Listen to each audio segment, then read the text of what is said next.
Et EDF, partenaire du mondial, la Marseillaise à pétanque.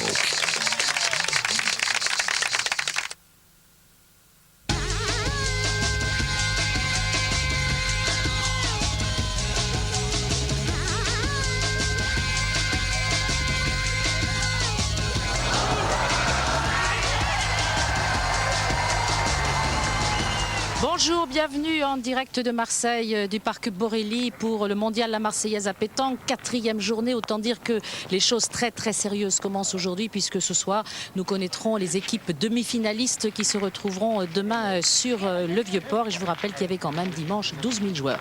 Vous allez voir aussi que la relève est assurée puisque je suis entouré de champions de la Ligue PACA, champion des Bouches-du-Rhône et fils de champion puisqu'il y a ici à mes côtés Kevin Bartoli et Ludovic Albin-Tosa.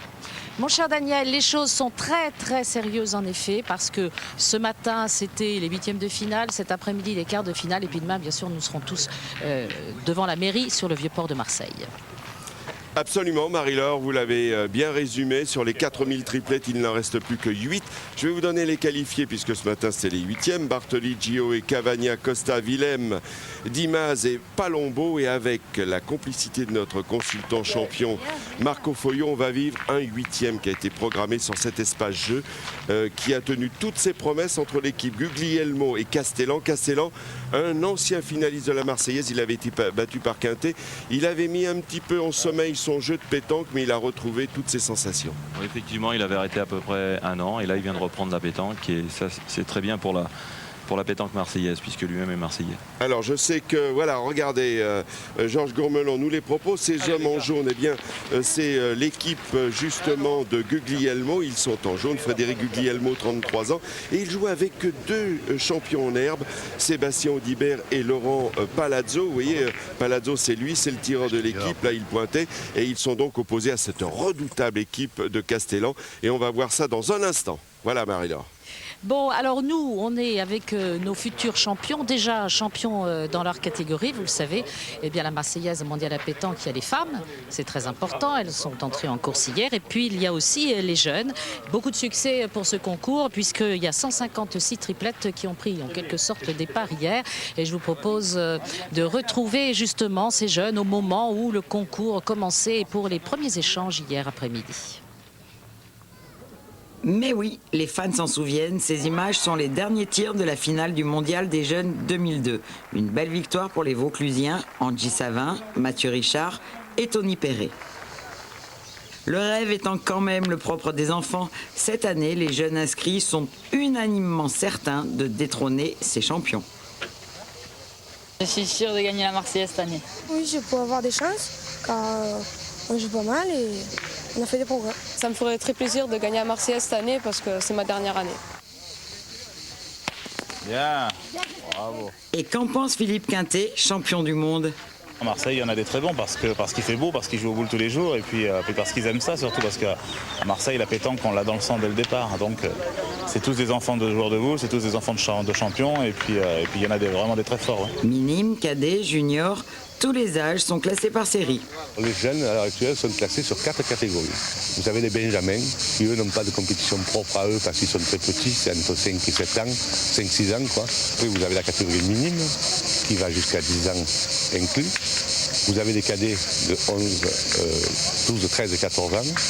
Et vous avez les juniors qui ont 15, 16 et 17 ans. La Marseillaise, c'est un concours un peu particulier parce qu'il mélange 2 catégories. C'est-à-dire que aussi bien les minimes, même les benjamins à la limite, benjamins, minimes et cadets jouent dans un même concours.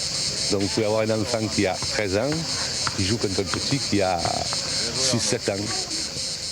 La pétanque attire de plus en plus de jeunes. Cette année, en provenance de 20 départements, 174 équipes de 3 joueurs, soit 522 enfants participent au mondial. En tant que sélectionneur de l'équipe de France Junior, je trouve que la compétition, le mondial La Marseillaise pour les jeunes est une très belle promotion pour le sport pétanque.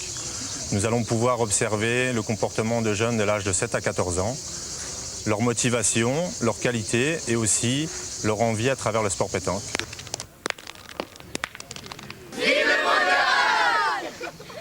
Bon, vive le mondial. Ils ont suivi ça avec beaucoup d'attention. Alors, à mes côtés, monsieur Kevin Bartoli. Alors, Kevin, il est très très content parce que papa est dans le concours et papa, il a encore gagné ce matin. Oui. Mais tiens bien comme ça, ton micro. Oui, il est en quart de finale avec Jean-Michel Pucinelli et Patrick Fayot. Alors dis-moi, si demain il y avait Kevin Bartoli en finale et puis Eric Bartoli, papa, en finale... Ça serait très beau. Ce serait beau, hein? Oui. Ah oui, ça ce serait... Alors, à tes côtés, Valentin Janselme. Alors, Valentin, Kevin et...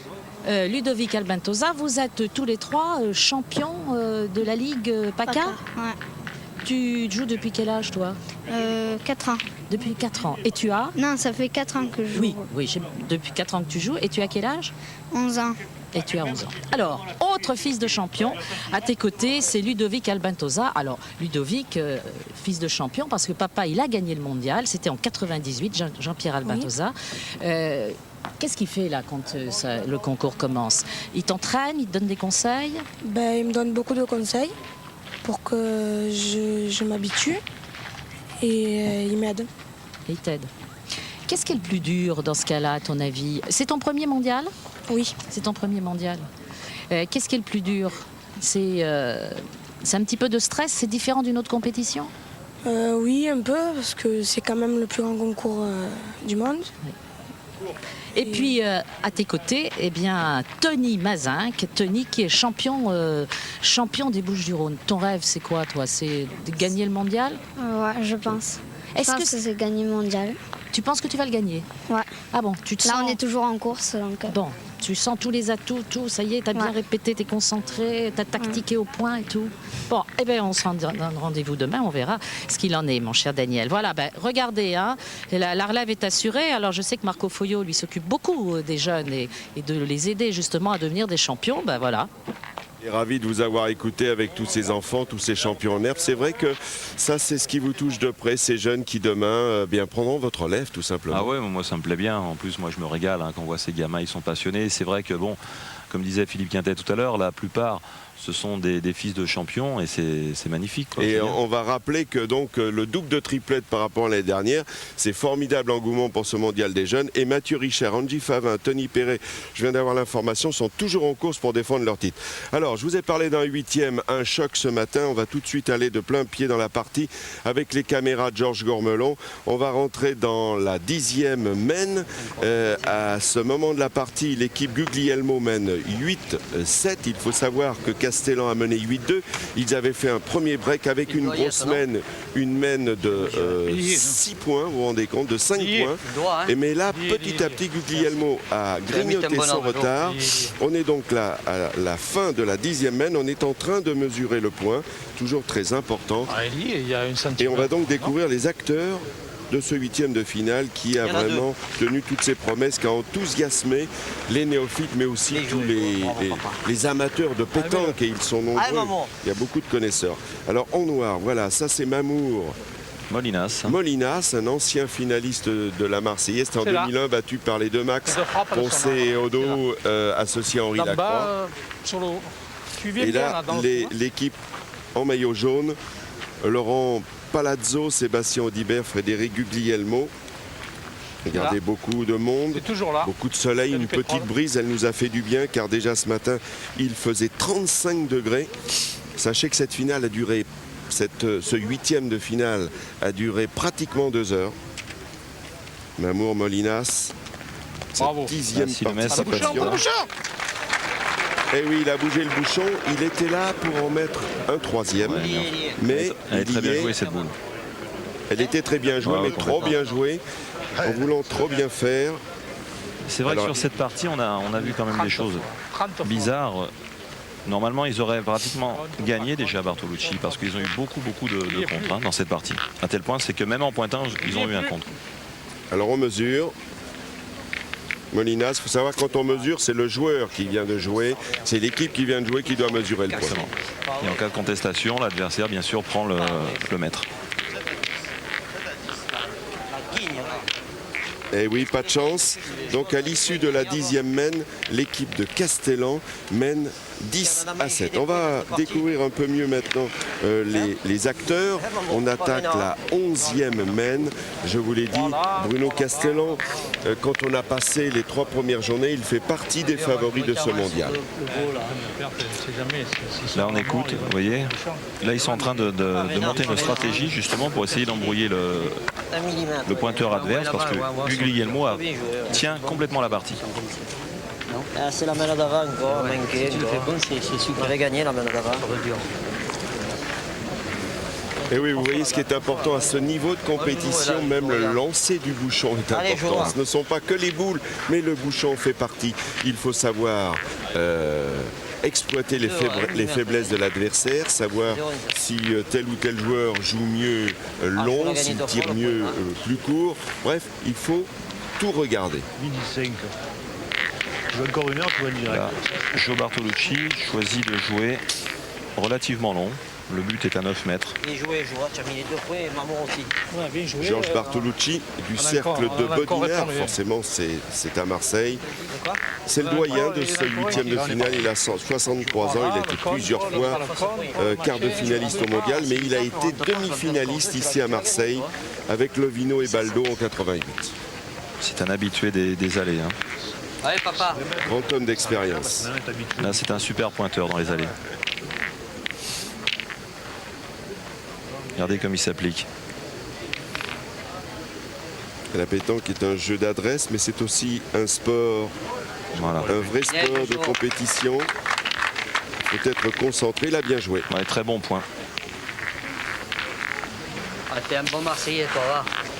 Alors on va voir justement la différence des deux pointeurs. Un fait rouler la boule et l'autre envoie.